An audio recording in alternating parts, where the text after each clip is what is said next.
Yo.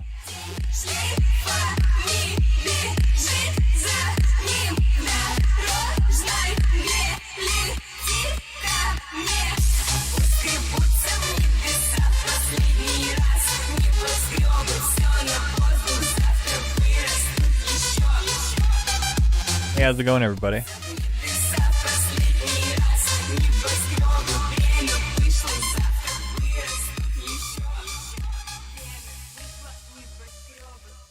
Yo, yo, yo, yo, yo, yo, yo, yo, yo, it's your boy, Radically Moderate, back once again with another, I don't know, how long's it been? It's been a while, guys. How you doing? Sorry with the irregular streaming. I have this new job where I travel a lot, and I just got back from, well, then didn't just get back, but I got back this Sunday from Portland, where I was there for a week. So that's why I wasn't streaming. I don't have a streaming setup for on the road. Maybe I should invest in that if I become on the full-time travel team. Right now I'm just traveling for training. But hey, I got to check out Portland 3 times now this year. I've been to Portland. And summer, best time. I lost my drone for the 2nd time in the ocean. Not happy about that. Ripperino, pepperino. But we have some other topics. I don't know. I kind of want to get into just recording these tonight. Ooh, we have this new widget thingy. Where's my green subscribe button? San Francisco school board votes to end the Lowell High School's anti-racist lottery based on admissions. I'm sorry. Let's try reading that again.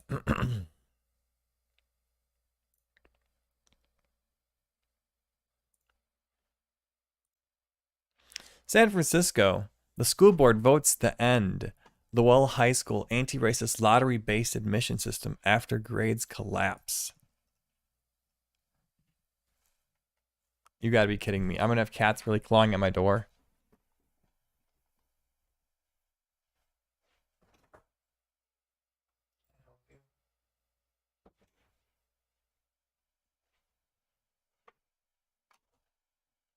There's a little booger in here.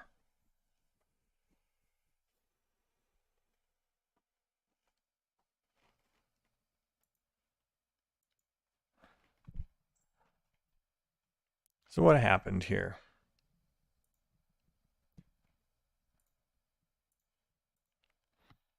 School board votes to end Lowell High School anti-racist lottery-based admission system after grades collapse.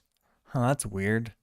Why would they care about their grades collapsing? I thought anti-racism was the most important thing ever. San Francisco's last good public school voted to end their merit-based admission system in 2021 as part of a great awakening. The Great Awakening. The high school, which was previously overwhelmingly Asian and white, I can see the problem there, elected to switch to a lottery-based admission system and became around 45% Hispanic and black. Huh. Is it reflecting the population now, or is that just people who applied? So 45% of the applicants were chosen were Hispanic and black.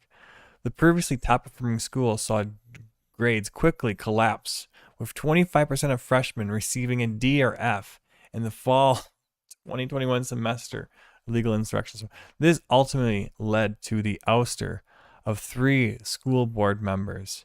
The Asian community played a major role in the campaign. San Francisco Unified School District Board last week voted to return to the merit-based system, KTVU reports. The 3-4 vote. Wow, it was previously 6-1 against. Reinstated a merit-based admission for incoming freshmen at the Esteemed Academy 2023. What about all the students who are in there now who are receiving Ds? We're just gonna wait for them to get through the system. We're gonna kick them out. Maybe have them reapply. BLM's agenda has been struggling over the past years as a result of the leftist policies, leading to a surge of crime. What? That's kind of off the topic. If you guys like this type of content, leave a like down below, subscribe, share for friends. Thank you.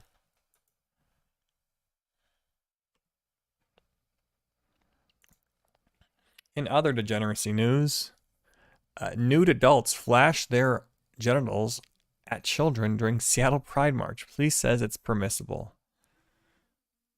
Fred Myers, proud endorser of Pride, loves that the children are wearing their little crowns while being taken to Pride events, where you can see this loveliness happening here. A group of degenerates at the Gay Pride event in Seattle this weekend were filmed flashing their genitals at children to a crowd of cheers from less. I don't even think I could play the video. I'm gonna have to make sure this is appropriate. The video of this disturbing incident was captured by Katie Devcout, Post Millennial. Okay, I'm gonna censor this.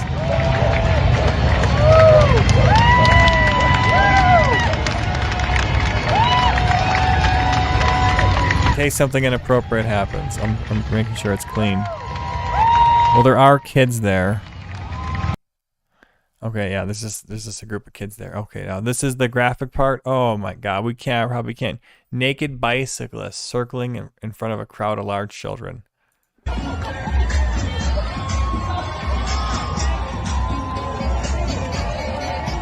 Okay, we can't see anything. I'm not gonna risk it. We're just gonna stop right there. The Seattle Fire Department were marching in uniforms despite them banning from attending. Well,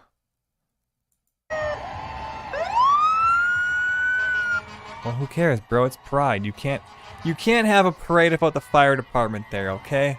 What do you hate the fire department? These are the only publics. Okay, for a second there I thought they were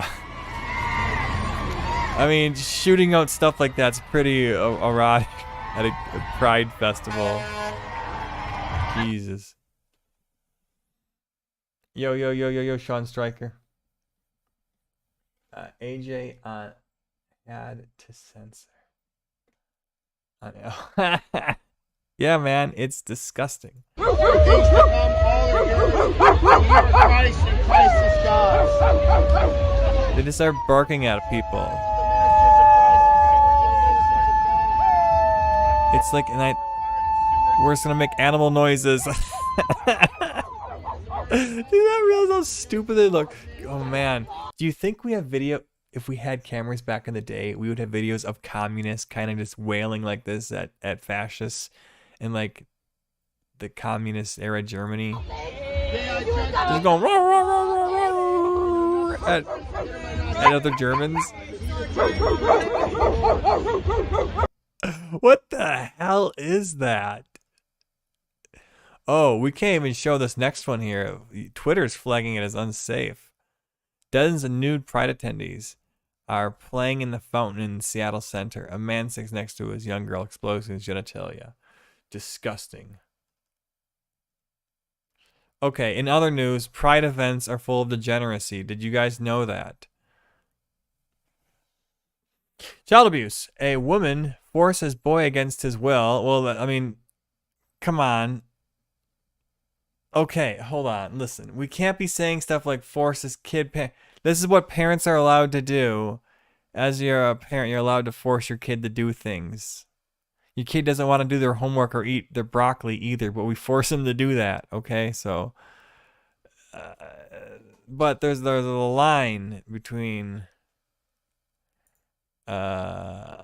some really freaky stuff. We got Drew Hernandez here for his great reporting. I don't even want to play any of this for risk of my channel here. Oh my god, these thumbnails are just they speak for themselves. Okay. Well, that ends this video segment. I'm gonna go throw up a little bit. You guys leave a comment down below. Radically Moderate out of here. Okay, let's go to the next video. California makes history again. First state in giving U.S. First, hold on, I can't read. I'm gonna try reading again. Sorry, guys. California makes history. First state in the United States giving food stamps to illegal aliens. Now, if you guys like this type of content, leave a like down below, subscribe, share with your friends, help get the word. I'll help my channel grow back up 1,000 subs. That's the last one was deleted unfairly. Anyways, we can find out about it later. This week, Gavin Newsom, dirtbag, announced a budget deal with the Democrat state legislators that included providing food stamps paid for by the California's taxpayers to illegal aliens 55 and older. The first initiative of its kind in the United States. That's really kind of weird. We're going to give food stamps, so obviously you have to be poor. And you're going to have to be elderly, 55 and older. So they're going to go like double. They're doubly disadvantaged because they're poor elderly people. That overrides the fact that they're alien. They're illegal alien. So that means we can give them government services even though you're not supposed to. And this is, guys, there's probably so many illegal aliens already on the books for food stamps. Now, the people will try to say, oh, the aliens will never sign up for food stamps. Illegal aliens would never do that. They will get caught. Well, a lot of times those rules, those benefit policies will they'll have rules in place that say the information there can't be used for DHS for deportations, and so it won't be. So this is what they're open and honest about. We're going to take illegal aliens 55 and older. That's what they're honest about. All the other stuff, we don't know what's going on in the books, but this is what they're blatantly showing about. An executive with the group for Nourish California told Fresno Bee that the policy is historic for the state, saying California is once again making history by removing xenophobic exclusions to our state's safety net. So hold on. How xenophobic do we not want to be here? By the way, guys, remember to subscribe. How non-xenophobic? Why don't we push it to the limit? Why don't we say if you're an illegal alien who is not 55 or older, because why be ageist, okay? It's food stamps. People need food, okay? Now, what about address? What if they get deported? Do they get to lose their food stamps because they're deported? Obviously not. So, the only logical conclusion is that they get food stamps continuously. Hold on, let me get my baby.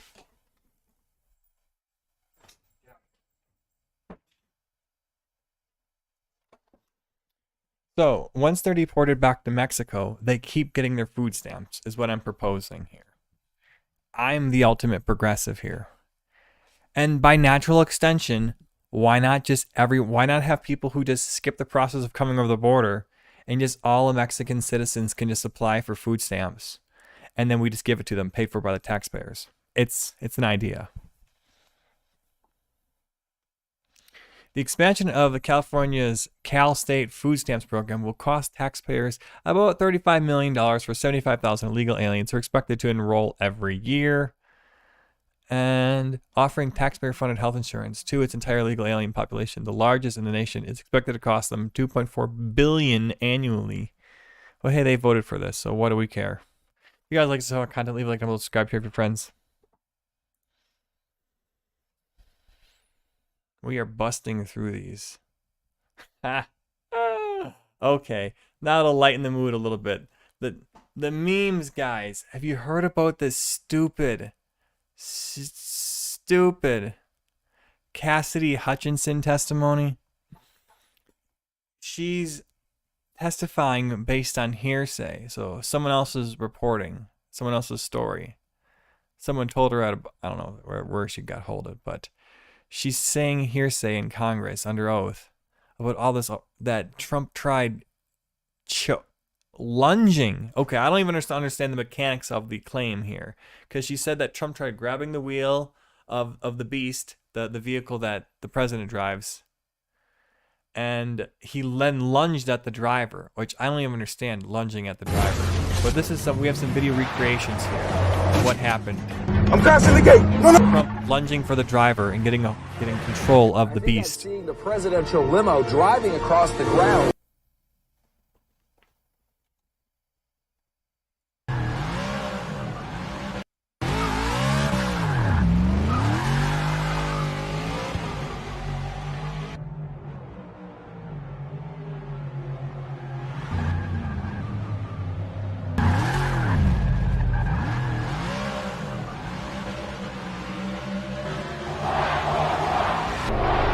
See? Trump's face right there driving. That's how you know it's Trump. And it's to the White House, obviously. Do we have any other ones here? Look at me, I'm the limo driver now. What the fuck? Actual footage of Trump on January 6th. What the fuck? Jesus Christ. What is this? January 6th hearings. Why is Amber Heard there? Oh, okay. People just lying under oath. Yeah, I get it. People just lying under oath. Debunked. Trump asked to go to the Capitol. Trump stole the presidential limo. It's the kind of their testimony was that he tried to get control of it. Lunging at the driver. I don't even know how you lunge at somebody sitting down. Hi. N82 good. How's it going, man? Oh, so more of that. The CIA, or not the Secret Service, whoever drives the limo driver is willing to come forward and testify under oath saying none of this happened. It's all BS. But the memes are funny. Anyways, what's the next topic? Please like, subscribe, share. Boop.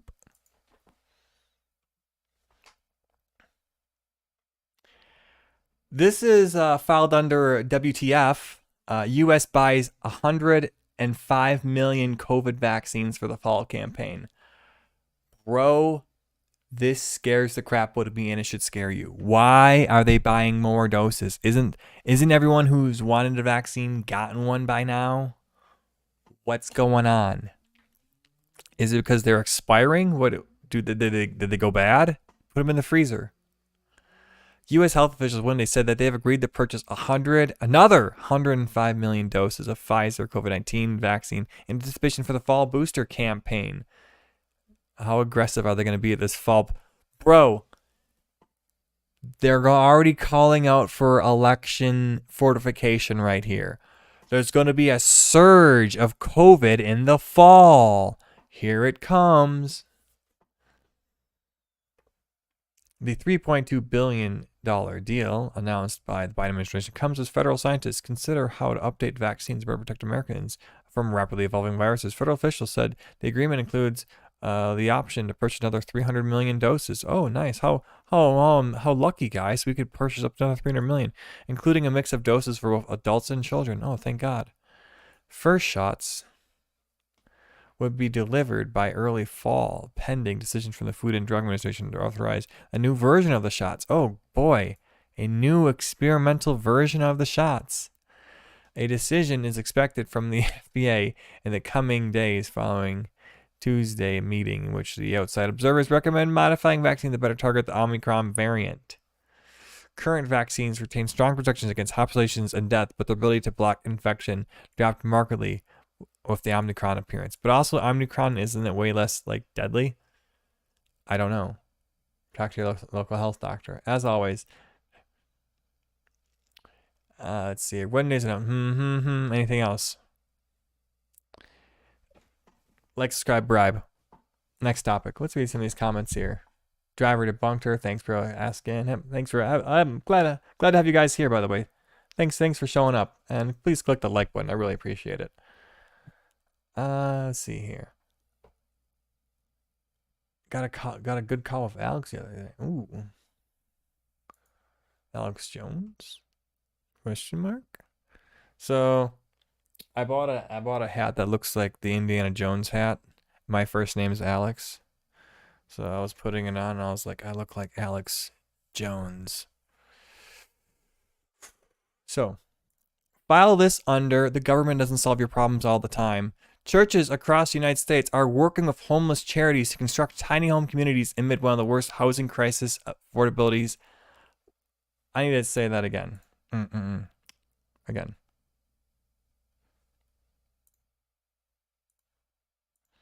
Hey guys, I'm Radically Moderate with a story from Zero Hedge. Churches across the United States build tiny home villages amid worsening affordability crisis. If you guys like this type of content, please like, subscribe, leave a comment down below. It really helps me grow the channel.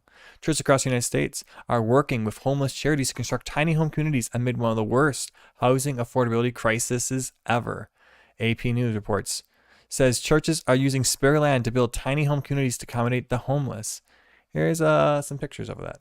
What's going on here? It looks like they're just giving them sheds to live in, pretty much. I thought about doing this, but the local zoning housing code doesn't let you build houses this small, especially if they don't have their own plumbing. They say that you have to have 1,080 square feet, and these are what? This is like 100 square feet. Yeah, there's no way those would fly in my local township. What do we got going on here? More than half a million Americans were homeless in 2020. Likely, the number is probably climbing already. Days ago, we outlined a tidal wave of eviction notices going out. Yeah, I'm about to evict some people. Jeff O'Rourke led a pastor in St. Paul, Minnesota, embrace tiny homes as a housing solution. He says that the church uses every square footage of property they have for housing. So it is built, and here's another one in California, and in San Francisco. I suppose these are the areas of large homeless populations. So what's going on here? Do you think they have some weird, wacky rules on their housing communities here? Oh, in Tacoma, Washington. Where is this one? This one looks pretty good. We don't have a lot of money. We don't have a lot of people, but we care a lot about it. We got and we got this piece of property. So some people are saying they're calling these Bidenvilles because apparently Hoover in 1932, there was a big depression. You had these shanty towns, and then Biden 2010. It is a lot of homeless people. The Director of National Homeless told AP that the move by churches across the country to build tiny homes is a great emergency option amid today's economy that hasn't worked for everyone. Maybe all these tiny home communities spring up. Let's see. That's what they're called. So that's This is an example of the local communities just doing it. They're just building little homes. You think the government would do something like this quickly, efficiently, cheaply? No, that'd be that. Our houses aren't the code. We can't do that. We have to have them like giant luxury hotels to put homeless in, and that's what they do in some places in California. They rent out hotels permanently and just put the homeless in them. I think they do it with asylum seekers too, and during the biggest migrant crisis 2016 era. Anyways, let's go on to the next segment.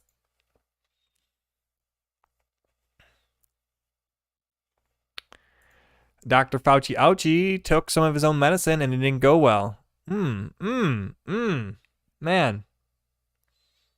That's terrible. On June 15th, Dr. Fauci announced that he had tested positive for COVID-19. It was a long time coming since nearly everyone around him in the White House finally tested positive. Let's see. In fact, a number of high... Okay, I'm already bored of the story. Fucking asshole deserved it.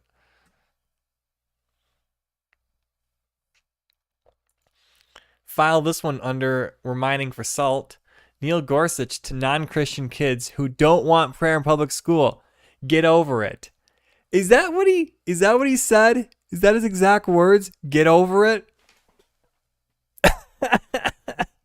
Awesome. I wish. That's not at all what he said, but to non-Christian kids who don't want prayer at school. First of all, there's so many things wrong with this.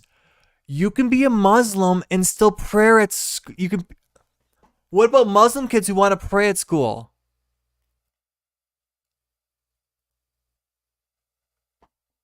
Does that not even cross their mind at all? Is there just two types of people? Atheists and Christians.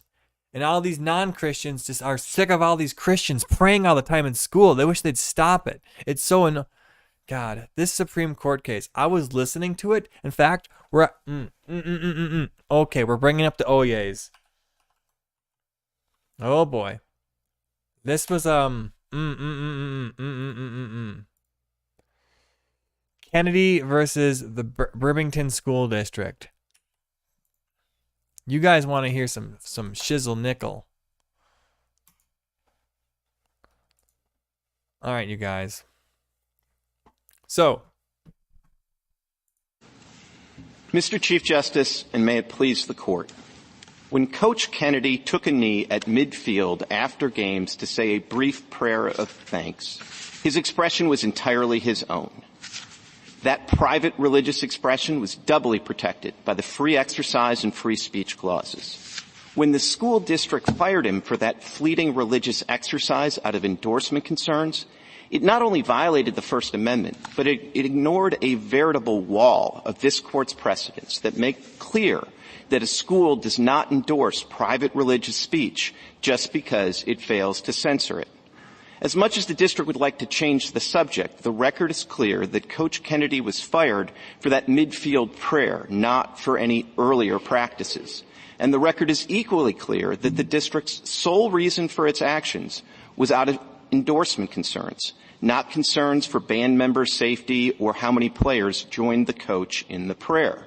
In fact, Coach Kennedy was disciplined for events at two games in particular, October 23rd and October 26th. At the first of those games, it is undisputed that no one joined the coach in his prayer. Nonetheless, that solo prayer was Exhibit A in his firing. Exhibit B was the October 26th game, when no players joined him in the prayer. Yet nonetheless, the district throughout this case, both contemporaneously and to the EEOC and in deposition, has confirmed that the sole driving force behind its actions has been avoiding endorsement. The Ninth Circuit held that the district's actions not only comply with the First Amendment, but are compelled by it. That decision is flatly inconsistent with this court's precedents. The Ninth Circuit's government speech holding ignores this court's statement Stick with me. Garcetti to avoid overly broad job descriptions. And the Ninth Circuit's Establishment Clause holding fails to grasp a basic teaching of this court's cases that has been said over and over again and is simple enough for even young students to understand, that the government does not endorse all private religious speech just because it takes place on the school side of the gates. I welcome the court's questions. All right. So I'm going to cut some of the fat out for you. I'm going to go to the parts I find interesting. It's mostly when Sotomayor starts asking ridiculous questions. But some of the important facts you need to know is he did not say his prayer out loud. It was a silent prayer to him, okay? So not out loud.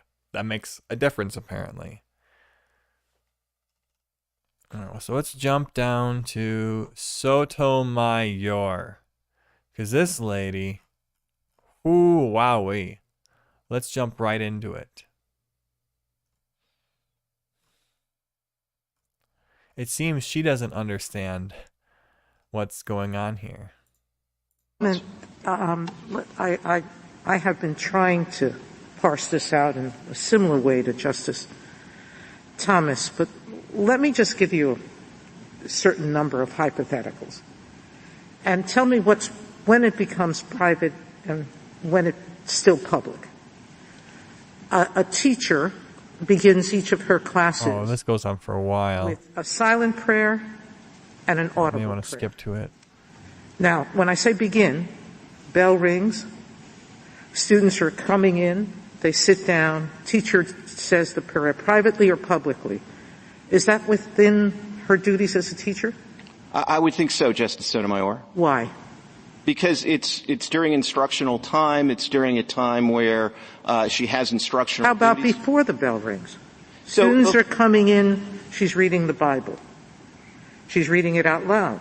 Oh, okay. I remember. She asks some stupid questions here.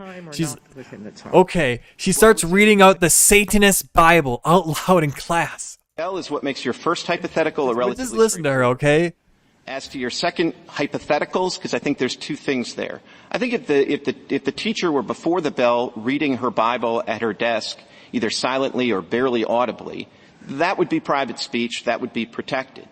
If before the bell, but while the students are all there, she's reading out loud to the class, I think that's kind of the edge case, because So let's take it to the end of the class.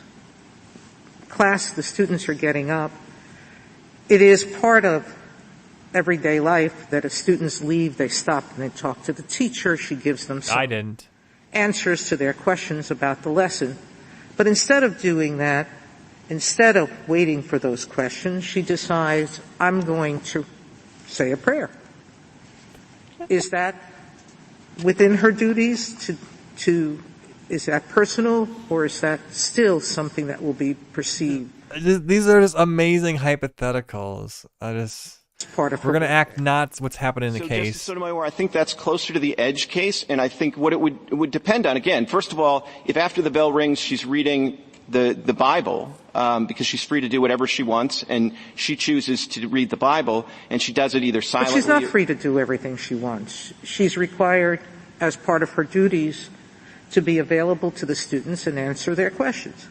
Well, then it might be a situation where in that hypothetical, where she's essentially supposed to be continuing to have some instructional obligations to the kids, and she's not free to text her spouse, check her email. Let's take that, okay? She's not free to do that because it's personal. She could do it, but it's personal speech, not religious speech, to text her husband or to check the internet.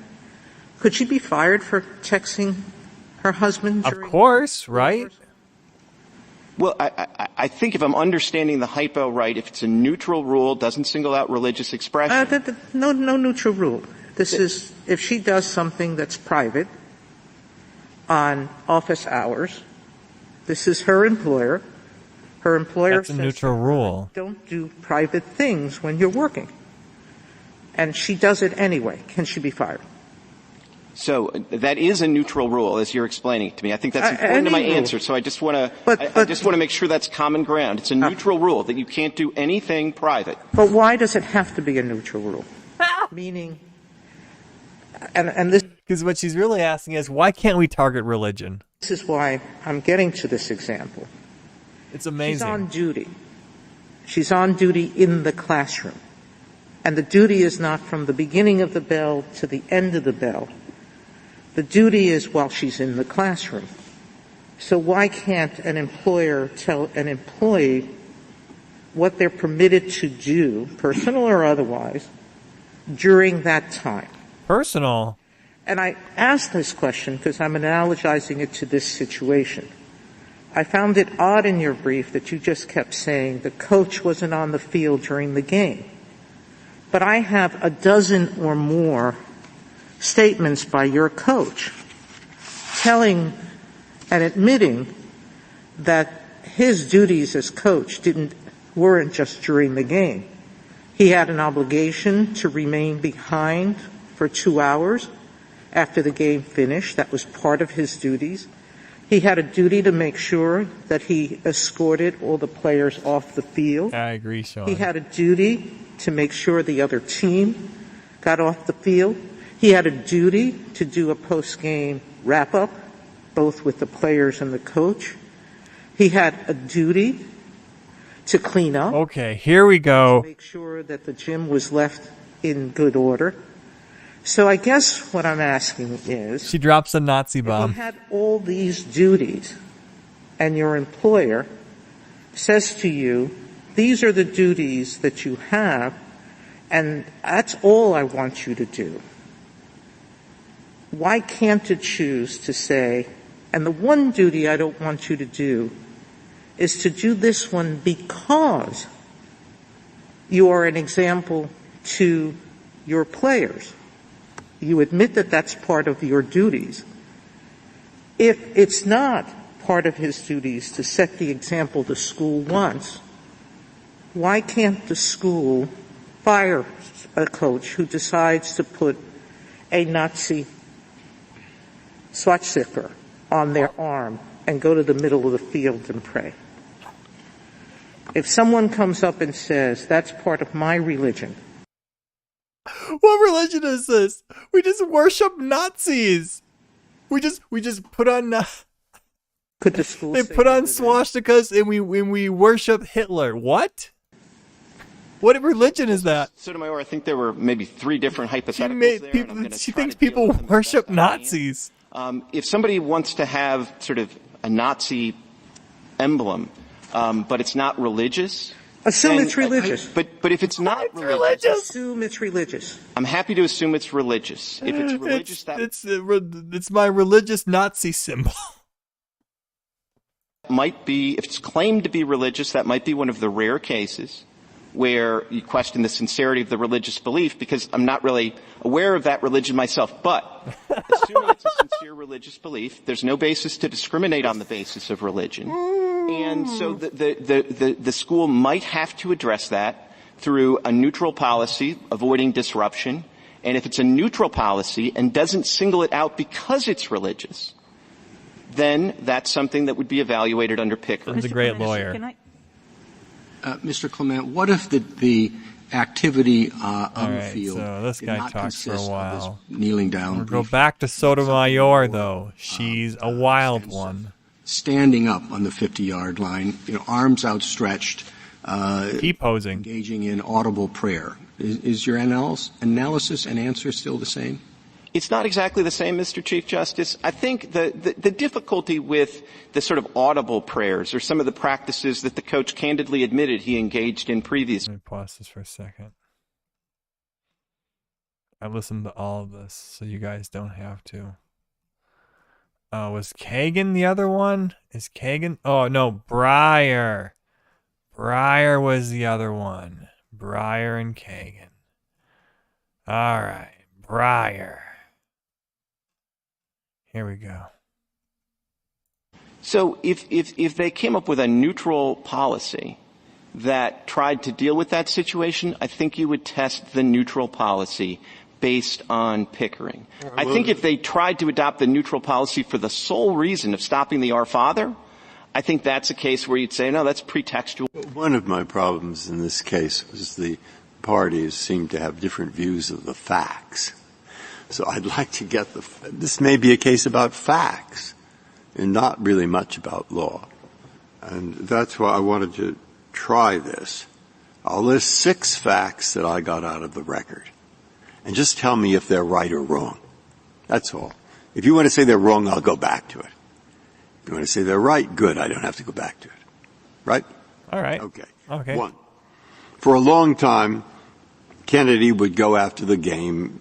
Coach Kennedy would go to the 50-yard line, and he spoke out loud a prayer of thanksgiving, and he allowed students to join him. How horrible. 2. Compare that When to the this district article. learned about that, it wrote to him or told him, you are free want to prayer engage to in schools. religious activity, including prayer, but it has to be physically separate from student activity, and it has to be non-demonstrative. Okay? If they're involved, if the students are nearby. 3. His lawyers, Kennedy's lawyers, then sent him a letter that seemed less accommodating. It said, beginning on October 16th, Kennedy will continue his practice of saying audibly, just after the game, by himself, at the 50-yard line, an audible verbal prayer. And students could come. And Kennedy said, I'm not going to stop my prayer because kids are around me. 4. So am I supposed to stop you? I mean, it's kind of a good point, though. Like, if I walk out of the field or the park down there and I start praying, that's one thing. But then if a bunch of, like, kids join around me, I was supposed to stop? Something's not quite right in my... Just to make note that. I think it's important if you look at the demand letter. Around, it specifically said that the coach shouldn't have to flee from students if they independently and voluntarily come near him because the students also have First Amendment rights. Correct. But Kennedy in his letters said, I am not going to, in his deposition, I will not stop my prayer because there's kids around me. Yes, he said. They're going after me. Page 295. I'm not going to stop my prayer mid-prayer that I start by myself. All right, I'll go back and read that. I'll check it because I'm going to go back and read it. 4.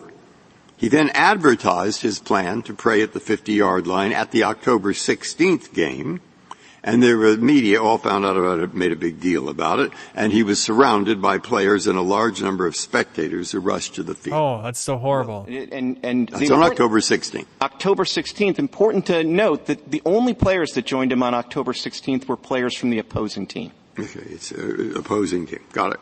5. Afterwards, the district said to Kennedy, well, you cannot engage in demonstrative religious conduct while you are on duty for the district. Okay? But if it's not going to be perceived as district endorsement, we'll accommodate it. For example, pray privately or inside the school building or on the athletic facility somewhere or in the press box. And you can do that before or after games. And the development of accommodation is an ongoing process, and we will discuss further accommodations. And the final thing, 6, is Kennedy never answered that letter. Okay. You've got the 6. Have you taken them in? Because there are a lot of them, and I'm sorry about that. But are they basically right with your exceptions that you said? Well, and I was just about to add exception 6, which is... 7. Well, no, but on 6, the record, it's not in the record because these kind of interactions wouldn't necessarily be in the record, but there were efforts by Kennedy's lawyer to, a bunch of legal mumble jumble here. Back to Kagan. I want to, let me finish your sentence. Kagan, go. Sure, I just had one more thing, which is... I take it from your earlier answers that you're not contesting the right of the school district to discipline Coach Kennedy if he had been praying People just hate religion. The official, if you will, post-game talk.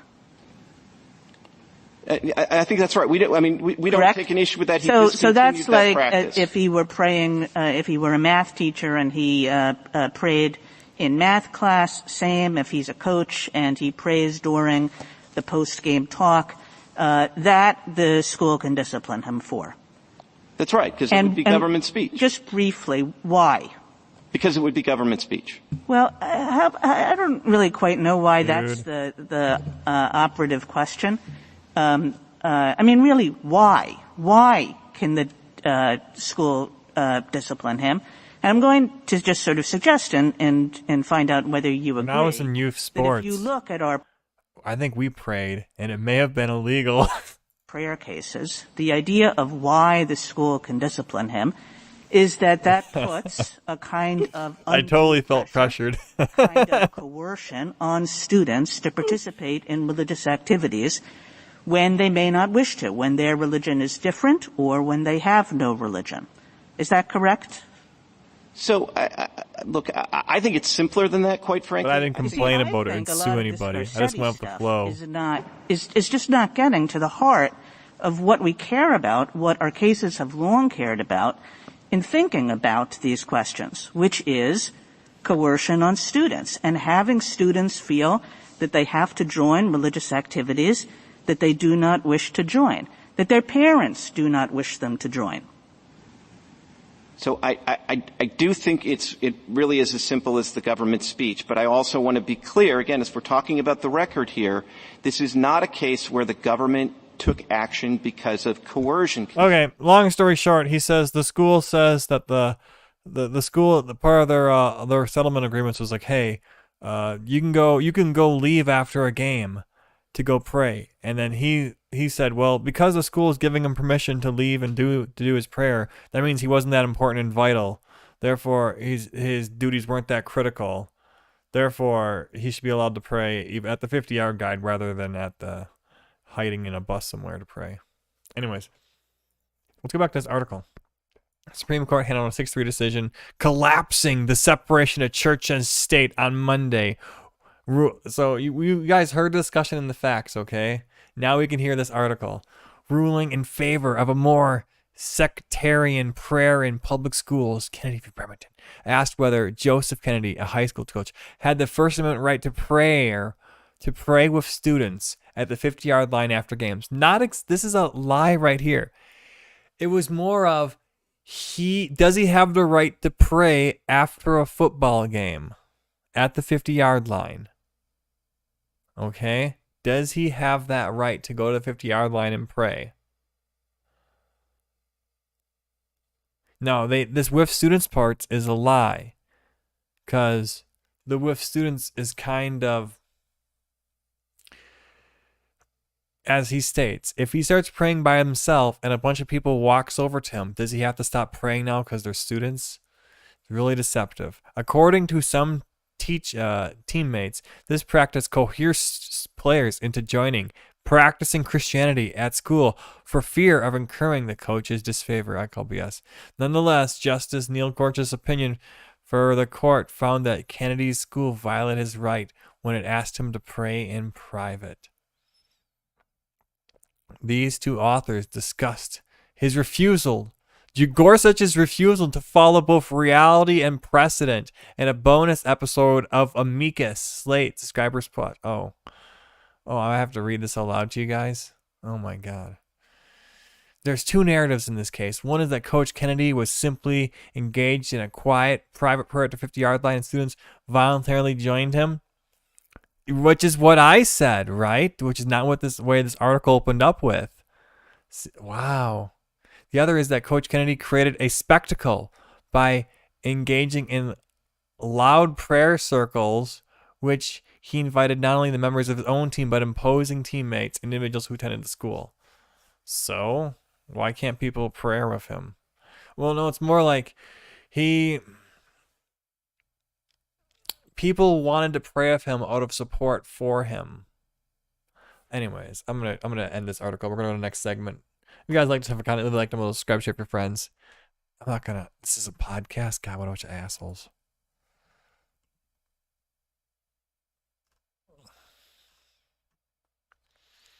Here's some nightmare fuel. There's a love story in the middle of that, too, and I'm curious about who wrote this line. Do you know which one I'm going to read?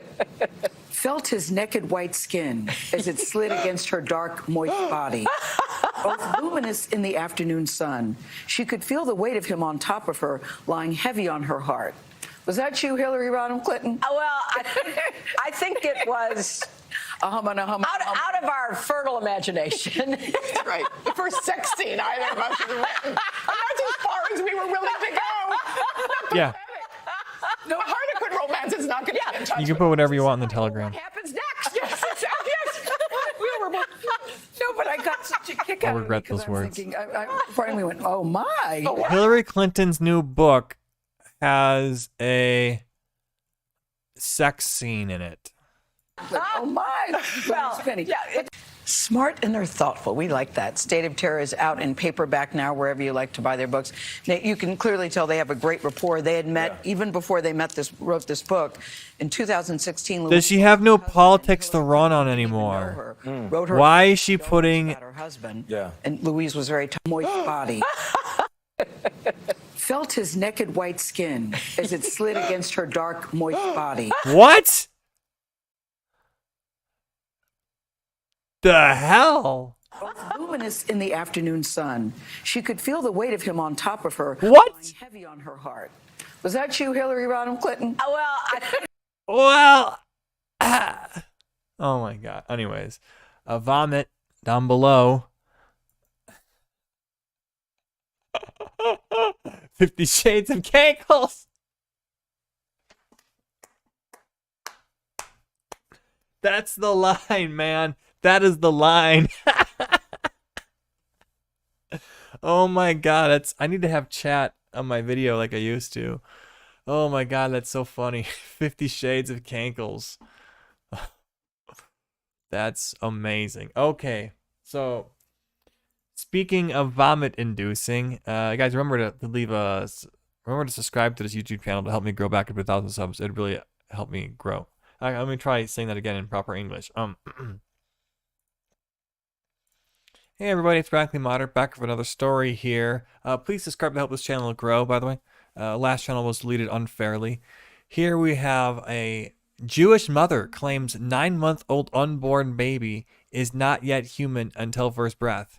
So this was the picture going around, making the rounds.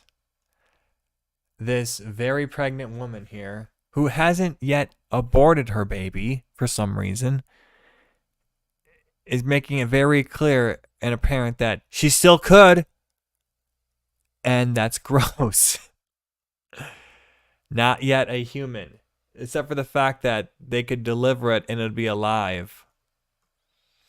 Amanda Herring poses for a portrait with the words "not yet human" written on her belly during an abortion's right demonstration in front of the Supreme Court Friday. Hashtag not yet a human.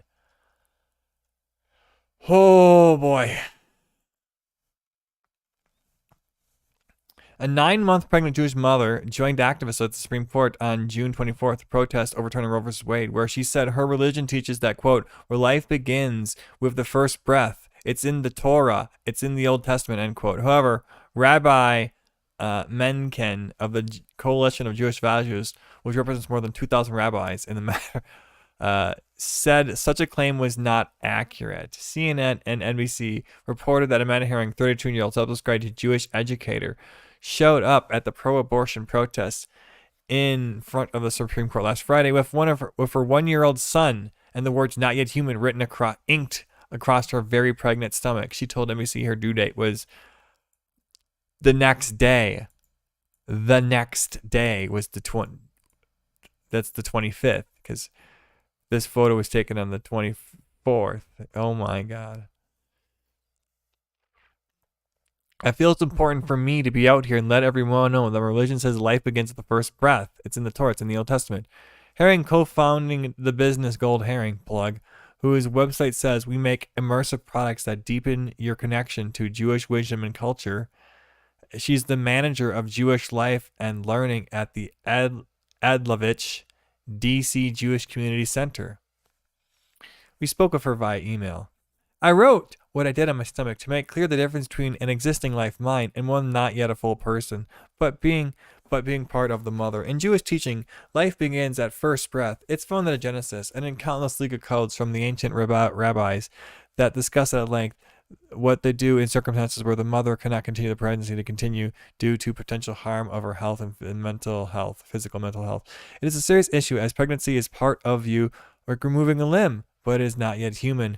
This decision infringes on my right to religious freedom. I should have determined with my rabbi and doctor that I have determined pregnancy. It should be my decision, not the government's. CNS News is happy to report that Miss Herring and her newborn baby are doing well. She delivered it and chose not to abort it, obviously. Can we at least all agree that late-term abortions are really gross?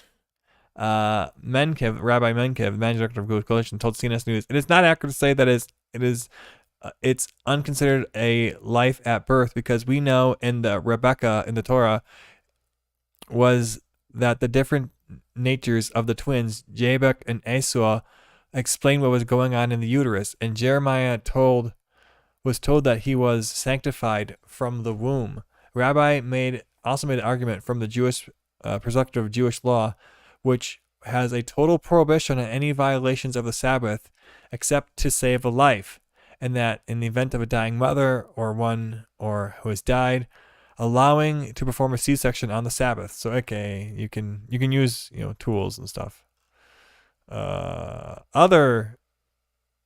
Let's see here, and a Pew Research poll from 2014 found that 83% of American Jews support abortion being legal in, quote, all/most cases, end quote. That's pretty based. Orthodox Jewish political commentator Ben Shapiro. All right, enough of this news. Let's go to the next article.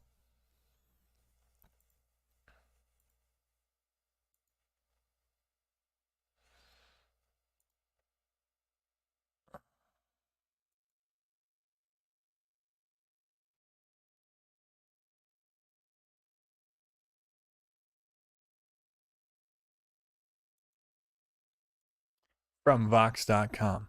Black women will suffer the most without Roe.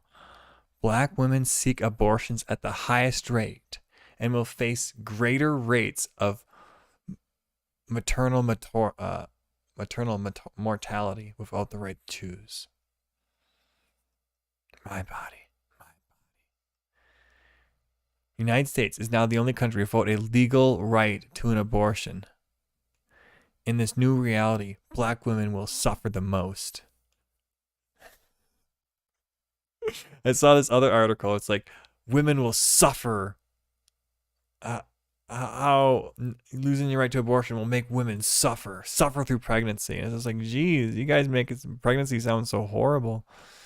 Black women are more likely to live in areas where it's harder to access contraception.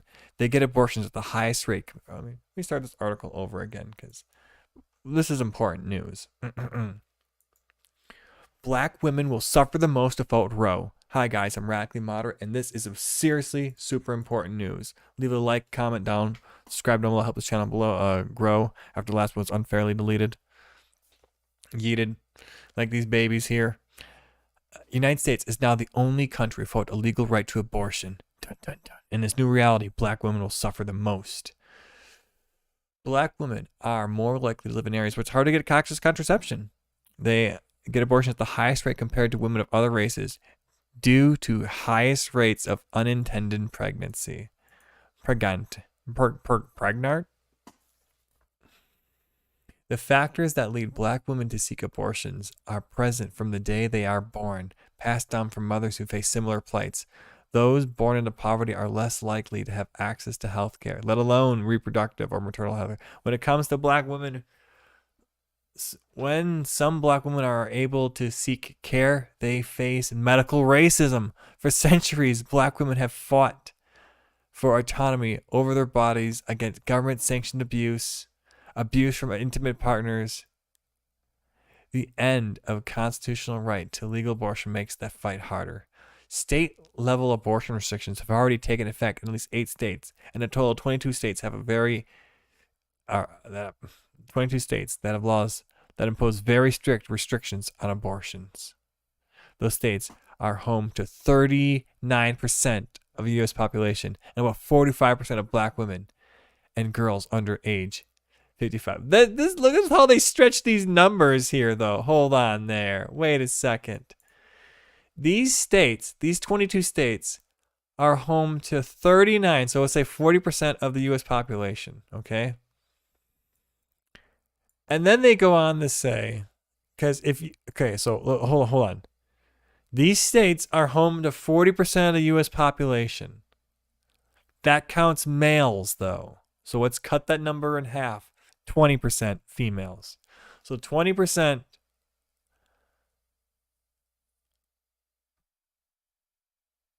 Well, you suppose you could say it's also 40% of the female population too then.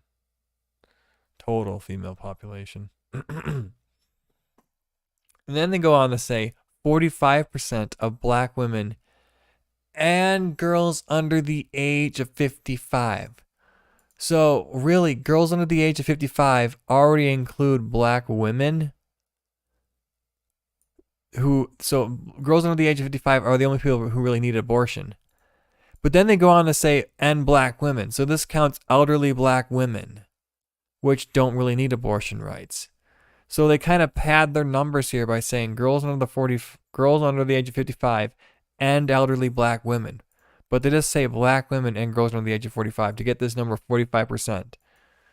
So these 22 states represent 45% of black women and all girls. Which we found out earlier that it's 39% of the female population live in these states. So they pad their numbers by 6% by counting black elderly women. They bump their numbers up by 6% by counting black elderly women here. What a bunch of scumbags. Okay. Never trust journalists to do math, guys. They're going to lie to you. The consequences will be dire. The end of abortion will trap black women in cycles of poverty.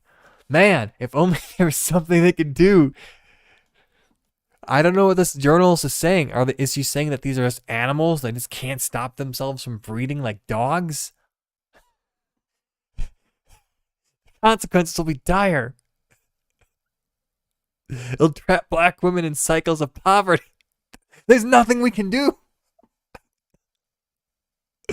The consequences will also be deadly.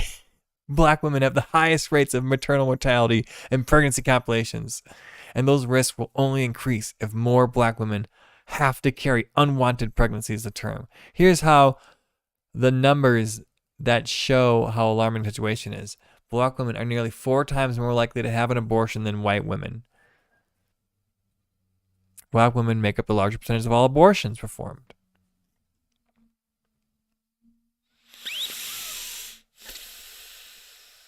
Out of 630,000 abortions, black women accounted for 38% of that. Remember, black women account for 13% of the female population. So they are 3 times overrepresented in abortions.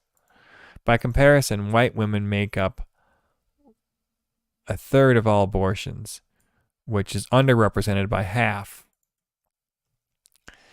These abortion rates were 3.5 times higher among black women compared to white women. That's what I just figured out. I just did the math in my head.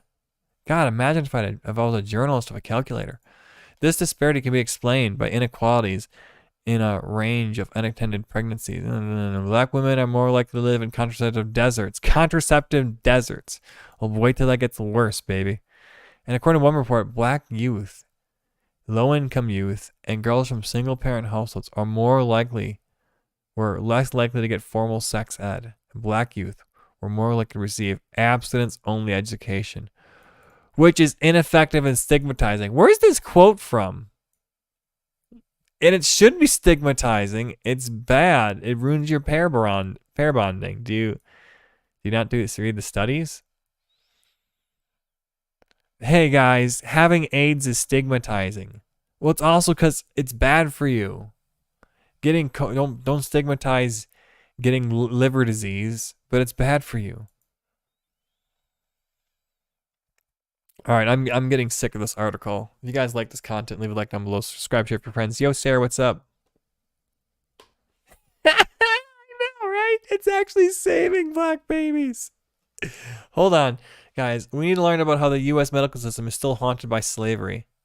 At the edge of Central Park in Manhattan, there's a bronze statue of a doctor named James Marion Sims, whose brilliant achievement carried the fame of American surgery throughout the entire world. He's the guy who created the vaginal speculum, an instrument gynecologists use for examination. He pioneered the surgical repair for fistula, a complication from childbirth, and became known as the father of modern gynecology. But that pervert was the result of a series of excruciating experimental surgeries that he conducted on enslaved women. How about we salute these enslaved women? Thank you for their sacrifices. They didn't consent to, but nonetheless, they are heroes. Vox and ProPublica? Oh my God, what a disgusting combination. American medicine for black women. It's a system that's failing them to this day. From infant mortality to life expectancy, the racial disparities in healthcare are staggering. The gulf between black and white might be widest when we look at maternal mortality, with You know, none of these health statistics are ever corrected for obesity. black women 3 to 4 times more likely to die in connection with pregnancy or birth than white women. And that divide can be traced back to doctors like Sims, who contributed to a long, largely overlooked history of institutional racism in medicine. Oh my God. Trying to understand a historical problem without knowing its history is like trying to treat a patient without eliciting a thorough medical history. Not wrong at all. Completely wrong. Completely wrong. That's so stupid. God, you look as stupid as you sound. You're doomed to failure. That's Harriet Washington, a medical ethicist and author who chronicled the intersection of race and medicine in her book, Medical. While many of the stark racial disparities in healthcare can be attributed to environmental and economic factors like access to good healthcare, Racism. patients tend to receive a lower quality of care than non-minorities, even when they have the same types of health insurance or the same ability to pay for care. As African Americans, we've been abused for so long, consistently by the system. Again, you guys never correct for obesity. Why should we trust it? Why should we go to it when ill? And that's iatrophobia. That's a fear of the healer, you know, inculcated by the behavior of those healers, unfortunately. It starts with slavery. Doctors relied on slave owners for financial stability. They accompanied plantation masters to auctions to verify the fitness. Hey, you guys are minimizing the massacre of the Native Americans in the Mayo Clinic. In 1807, Congress abolished the importation of slaves and in turn pushed black women to have more children, to essentially breed slaves. Founding father Thomas Jefferson later wrote, "I consider a woman who brings a child every 2 years as more profitable than the best man on the farm." Around the 1830s, the abolitionist movement led to the rise of what was called Negro medicine, or efforts to identify black inferiority to justify slavery. And there were polygenists who tried to use both science and the Bible as proof that races evolved from different origins. The 1830s also marked the beginning of Hold on. I don't understand. recorded experimentation on black women's bodies. One doctor performed experimental C-sections on slaves. Another one perfected the Wait until you hear what the Japanese did on their prisoners of war. on slave women. In fact, Wait until you hear what the Russians did. 1836 Southern Medical and Surgical Wait until you hear what the Nazis did. Journal dealt with experiments on black people. And then, of course, there was James. I don't know what point she's exactly trying to make here. History and on that. A lot of medicine has a very disturbing history. A lot of discoveries were made in disturbing, disgusting ways. So do we have to throw away all of medicine? Statue in Central Park. Between 1845 and 1849, Sims began performing experimental surgeries on a 17-year-old slave named Anarcha. He eventually performed 30 operations on Anarcha and more surgeries on about 11 other female slaves. When his male colleagues could no longer bear to assist him in inflicting pain on the women, the slaves took turns restraining one another. Yet paintings depicting Sims, Anarcha, and other slave women presented a subdued version of his experiments. Even though anesthesia was introduced in 1846, Sims chose not to use it for his experimentation with slaves. His practices echoed one of the most prevalent and dangerous beliefs in medicine at the time, that black people did not feel pain or anxiety. Apparently, people had a higher pain tolerance back then. No, for real. They would do lots of surgeries on people without anesthesia. Anyways, I'm done with this topic. 1851, titled The Natural History of Human Species, claimed the American dark races bear with indifference tortures insupportable to a white man. I don't know what that means. Hold on. What does that mean? American dark races bear with indifference tortures insupportable to a white man. What does that mean? Hold on. I don't understand it. We need to read the context around that. Dr. Mosley says blanks are void of sensibility to a surprising degree. They are not subject to nervous diseases. They sleep in every disease. They sleep sound in every disease, nor does any mental disturbance ever keep them awake. They bear chirurgical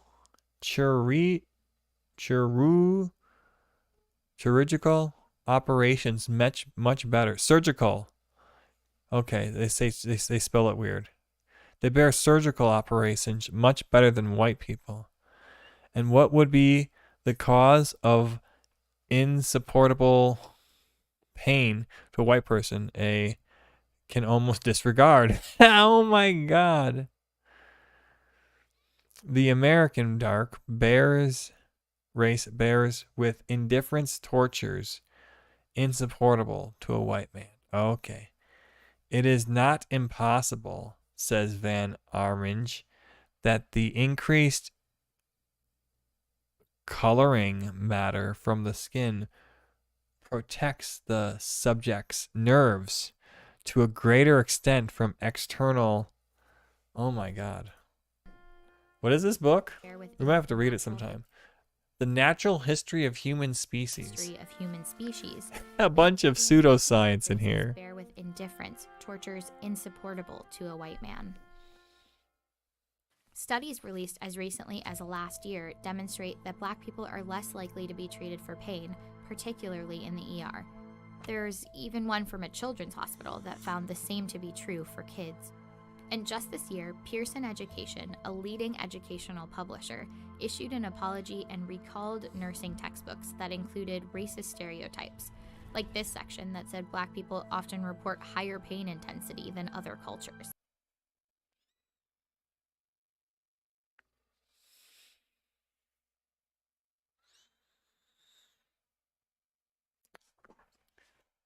Allow me to translate what's going on here. So they'll ask a patient on a scale of 1 to 10, how much pain are you experiencing? And these people, they'll just say, I'm at a 10. Yeah, I'm at a 10. It's at a 10. And technically, if you're at a 10 pain, you shouldn't even be able to say you're at a 10 pain because you're in that much pain. But they'll be like, no, I'm at a 10. And if you have enough people doing that particular race, then you'll have stats like this. Oh my God! What is this about? Jews may be vocal and demanding of assistance? What are these? Native Americans prefer medications that have been blessed by a tribal shaman. Oh my God. This entire book is racist. Arabs and Muslims may not request pain medicine, but instead thank Allah. Well, what does it mean when you say that someone doesn't feel pain? Among other things, you're speaking about their humanity. These are all part of that suite of beliefs emanating from the 19th century that we still have not shaken off, despite all our knowledge and sophistication. They're deeply ingrained. Doctors like Sims might fit the Dr. Frankenstein stereotype, but they weren't outliers. Anyway, so these lying jerks here at Vox will say, oh, can you believe that black women are they're just saying they're over. No, it's because there's a lot more drug-seeking behavior in the black community. Not that you guys lie more. Southern doctors who used black bodies for troubling experiments. Black bodies! I hate when they talk like that. How can we judge our forebears? Don't say black bodies. They're people. They're fucking people. You know, those guys in the 18th century. God, her teeth are nasty. It appalls us today. You know, we think, how could you do that? I did not judge the practitioners based on our own ethics. I judged them based on the ethics of their time. It was not acceptable back then. We just did not hear from the people who protested against it. After the Civil War ended, the 1900s brought a wave of immigrants to the U.S. It sparked a race panic and coincided with the birth of the American eugenics movement. One of the Yeah. Well, one of the leaders of the American eugenics movement, right? Who's it going to be, guys? Margaret Sanger? Its key objectives was to reduce the childbearing potential of the poor and disabled. And black women. Leaders included birth control pioneer and Planned Parenthood founder Margaret Sanger, who They're saying it. Hey, well, hey, thanks for the new subscriber. How's it going, Wesley? eventually devised the controversial Negro Project, or family planning centers that pushed birth control in the Black South.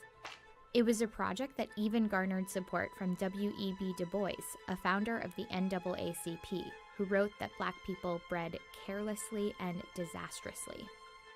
By the mid-1930s, more than half the states passed pro-sterilization laws, and often sterilization was forced. In 1961, future civil rights leader Fannie Lou Hamer went to the hospital to have a tumor removed, but was subjected to a hysterectomy without consent. The procedure, which rendered women infertile without their knowledge, was so common in the South that Hamer is said to have dubbed it the Mississippi appendectomy. African American babies were no longer economically valuable. And African Americans themselves had gone from being a resource to a nuisance. In June of 1973, CLC uncovered 100 to 150,000 cases of women who had been sterilized with federal funds in Alabama. Half the women were black. Half. Women of color continue to be exposed to dubious reproductive health. That means the other half weren't black. In December 1990, the FDA approved a contraceptive called Norplant, and it was selected. I don't think it's racist if half of them weren't black. Marketed to black teenagers in Baltimore schools. You know, one of the current birth control methods now in the United States is Norplant. Norplant fans like David Duke, the former cake Grand Wizard, even introduced legislation to give women on welfare an annual reward of $100 if they agreed to get Norplant. And it's time we start to encourage welfare mothers to be responsible. That bill never passed, but the implant ignited a debate on whether long-term contraception, like Norplant that lasted 5 years, could be used as a form of social engineering when pushed to specific communities. Today, as we continue to lose black mothers at alarming rates, a deeper look at the Why do we care for losing black mothers at alarming rates? past may be a good step towards creating a more equitable healthcare system. You guys don't care about the baby. Hi guys, thanks for watching. You don't care if she's a mother. You don't want her to be a mother. Anyways, if you guys want to vomit down below, leave a like, subscribe, share for friends. Yeah, that's pretty amazing.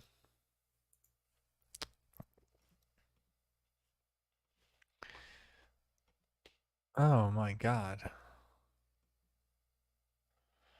Oh my god, I can't believe she did that. This lady. We got a Ben Shapiro being Ben. 38-year-old graduate, Harvard Law School.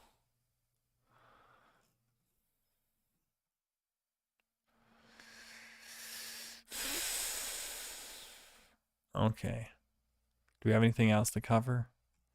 What's in my Instagram? Nothing.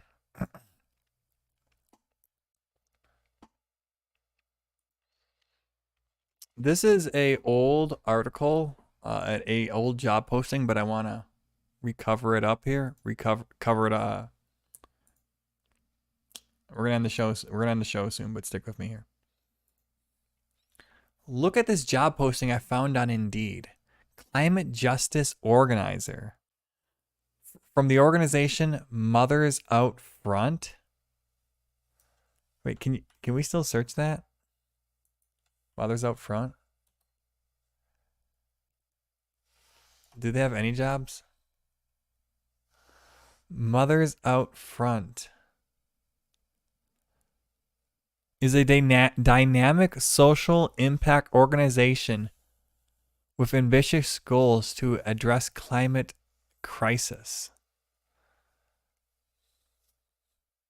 Founded in 2013 with an operating budget of $4 million, we currently have staff operating in 8 states.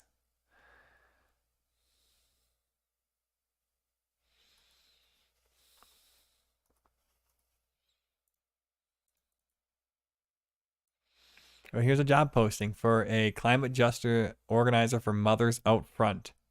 That's weird. So what do we got here? Colorado, Virginia, New York, California. They want someone who identifies as a mother, grandmother, or caregiver. Some volunteer experience. You got to be a people. You got people skills, a go-getter, outgoing personality, passion for climate justice issues.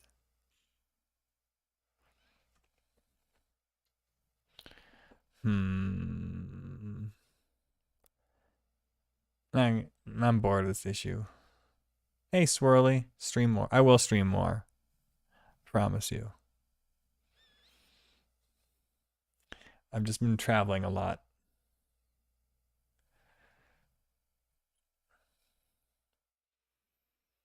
Demonstrated ability and the commitment to work with people of a variety of backgrounds and ethnic, racial, socioeconomic backgrounds. Also helpful if you've experienced working with people from religious backgrounds, generational or gender identity backgrounds, or well, those with physical disabilities are from the LGBTQ community.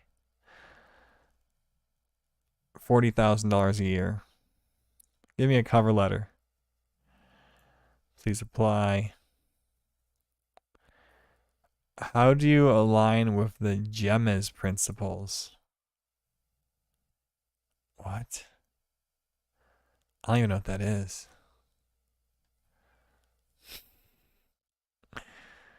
But this posting, man.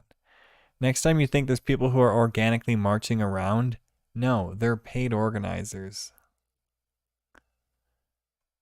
From who funds these organizations, Mothers Out Front. I better do a deeper report.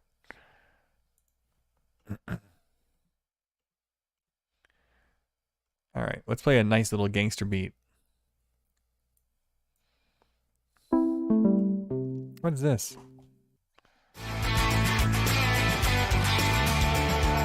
Mute that for you. Gracie's Corner, guys. Have you seen this? Hey, let's learn the sounds of the letters. This is the phonics song. Got us reading all day long. This is the phonics song. Phonics song. What sound does that letter make? Tell me. What sound does that letter make? Break it down, sound it out. Yeah, you heard.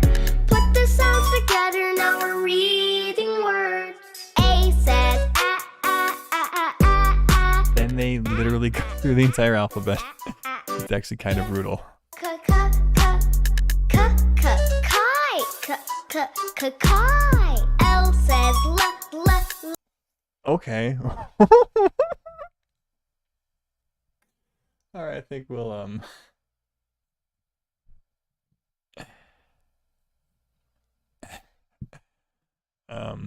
okay. What else do I have here?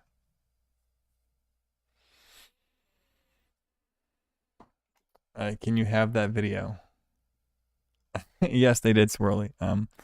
That's the phonics song, Letters song by Gracie's Corner on YouTube. It's a child song.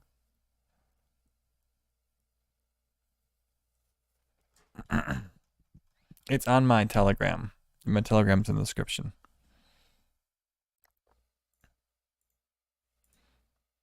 All right, I think I should be ending the stream now.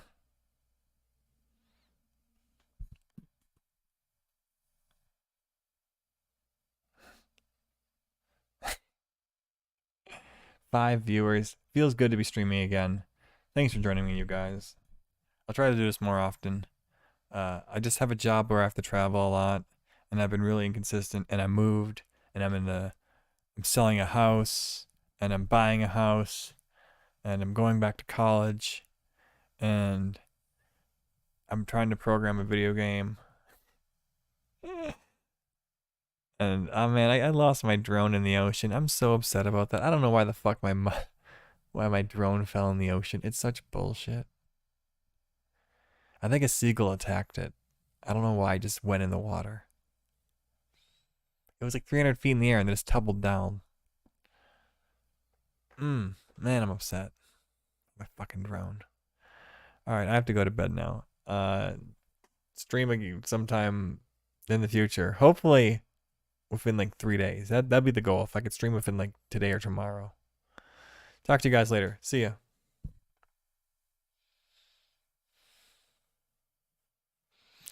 Okay, let's play that song again.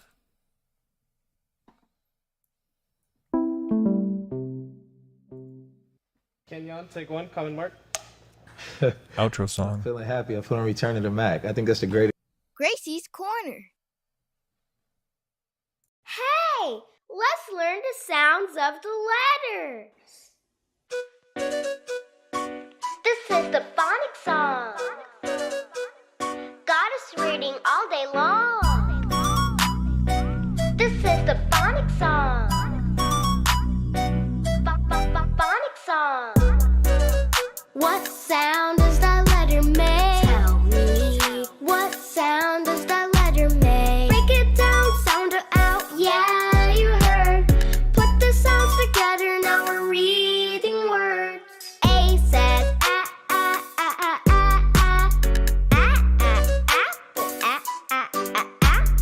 B says ball.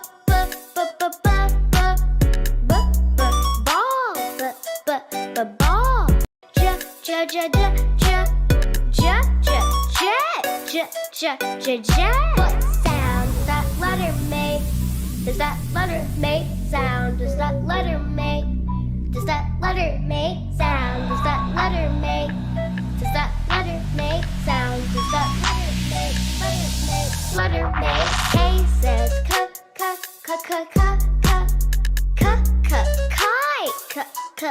kite. L says